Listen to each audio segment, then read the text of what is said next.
છે અને પોલીસે જે છે કાયદેસરની કાર્યવાહી કરી છે આ વિશે શું કંઈ પણ ટિપ્પણી કરવા માંગતો નથી આની અંદર અને પોલીસે જે છે પોતાનું કામ કર્યું છે પણ એના માટે જ જે છે ને પોલીસે કાયદેસરની કાર્યવાહી કરી છે એ લોકોને અને જે કર્યું છે સરકારે બરોબર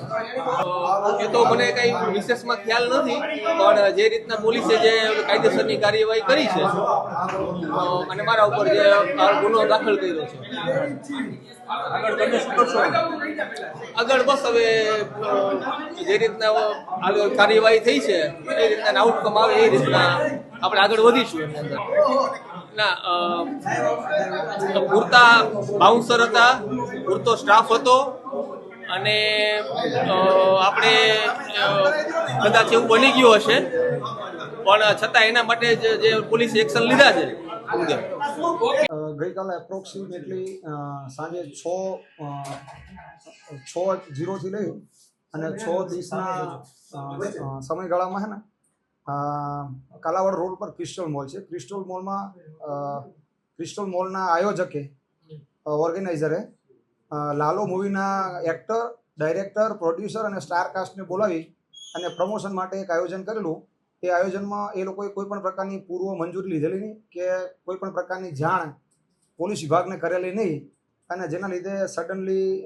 સ્ટારને મળવા માટે થઈ અને ભીડ એકત્ર થઈ જતા આ ભીડ છે એ ત્યાં જે હ્યુમન કેપેસિટી છે એના કરતાં વધી જતા એમના વિરુદ્ધમાં ધોરણસરની કાર્યવાહી કરવામાં આવે. ખાસ કરીને જે ક્રિસ્ટલ મોલના આયોજક છે જે ક્રિસ્ટલ મોલનું આયોજન કરનાર સમીરભાઈ રામજીભાઈ વિસાણી વિરુદ્ધમાં ભારતીય ન્યાય સંહિતાની કલમ 223 મુજબ મહેરબાન કમિશનર સાહેબના જાહેરનામા ભંગની કાર્યવાહી કરવામાં આવી છે. ભાઈ આ બાબતે તપાસ ચાલુ છે અને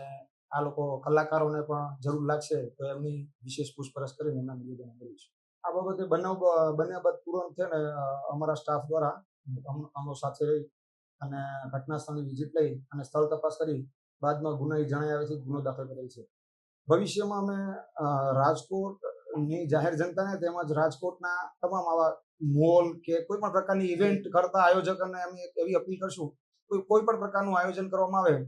તો જરૂરી નિયમોનુસારની તંત્ર પાસેથી મંજૂરી મેળવી બાદ તકેદારીના પૂરતા પ્રયોજનો કરી